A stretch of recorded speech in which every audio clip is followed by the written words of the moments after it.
Let's knit an I-cord. We're going to be working on an I-cord whether you're working with straight needles or circular or double pointed needles. It's easy to do. You can use whatever yarn and needles you like. So let's begin. Welcome to GoodKnit Kisses. We're all about helping you stitch your love and love your stitches. For more information on I-cords, visit our blog down at the link in the video description down below.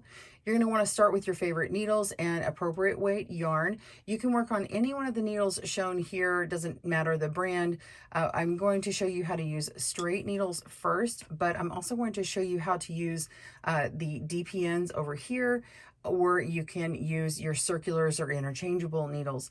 The circulars and DPNs are really great because we're going to have to stay on the right side of the fabric or the I-cord all the rows. So if you're working on the straights, you actually have to slip your stitches over, but I'm going to show you how to do it and then you'll appreciate the use of these. So stay tuned and we'll work on this together.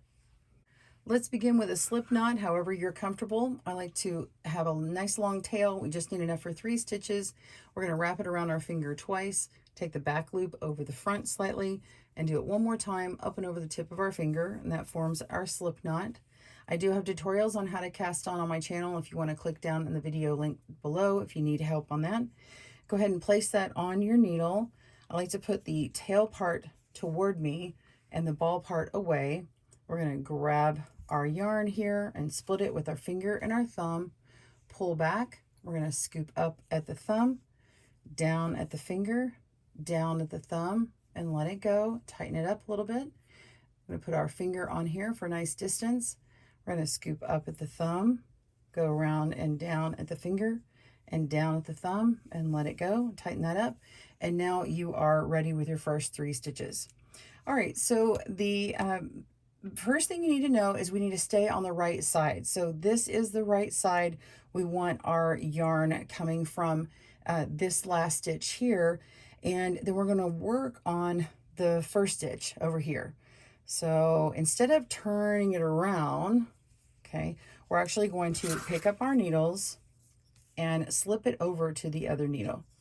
So just put it down to the tip, slip it over, and then we'll begin. So we're just going to grab the working yarn. Be sure and don't grab your tail. I like to slide it down to the very end of the tip. That's always the best way to knit, but especially on this one, we don't want this first row to be super loose. We want to insert into the first stitch. The yarn is coming from this last stitch over here, so beware of that. We are working into the first stitch and knitting it. And then we're going to knit the next stitch and knit the last stitch. And now our yarn is at the back again.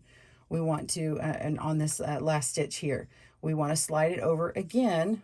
So we put it at the end and we just slip it over to our other needle and we continue. So your yarn is constantly going to be over here on this side, and you're going to be working this first stitch over here, then the second and the third, just as normal, okay?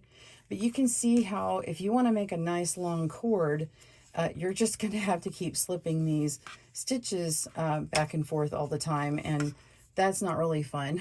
But I want to show you what it looks like on the DPN, and then I'll show you how to continue this length on. First, I do want to show you that you can pull on this and tug it to elongate it, and it will actually start cinching in this back part that looks like a little flat panel. It'll actually kind of go in and become this tubular shape here. So let's look at the DPNs. Here are the DPNs, my double pointed needles, and you can see I have knit a nice long length here.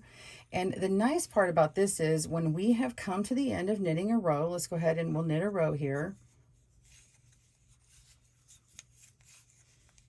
When we come to the end, all you have to do is slide it to the other point and then switch over and get the free needle on this side and begin again. So you use the DPNs to your benefit with those double points at both sides. There you go. And then you just slide it down and knit.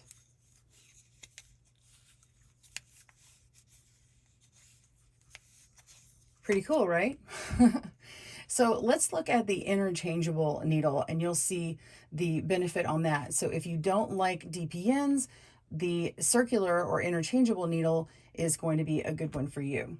So here is my circular needle, and you can see it's not a fixed one, it's this interchangeable one. I can change this cord out. I'm actually working with a shorter needle here, but it really doesn't matter the size because, again, we only have 3 stitches. Now you can cast on 4 or 5 or even 6 stitches for an I-cord for something bigger, but of course we're working on just 3 here today. You go ahead and knit across, and when it goes to your other needle, here, you're simply just going to pinch and hold here and slide your needle all the way around using that cord, and then start knitting your row again. Just like that. And that's it. Pretty simple, right? Then when you're ready and you're finished with your I-cord, you can bind off. You can simply just knit over these stitches here and then pull through. Tighten up, and you are done with your I-cord. That's pretty great, right? Then you just weave in your tails or connect it in the round or whatever you'd like to do with it. I hope you enjoyed your knitted tutorial on how to make an I-cord. If it's a little bit fiddly for you, we do have a loom knit version. You can use any loom. They're just 3 pegs needed. You can also do wider if you like, just like on the needle version. And this is actually really, really fast to do. It holds onto your stitches. And so if you have a hard time holding onto them, this is a great way to do it, whether you're using a thin or a thick yarn. Also, if you also crochet, you might enjoy this one. And even if you just knit, if you know how to do the thumb cast on, the long tail cast on, you are going to enjoy this one. This is a fast version of a crochet I-cord. See how it's a little thinner than this one?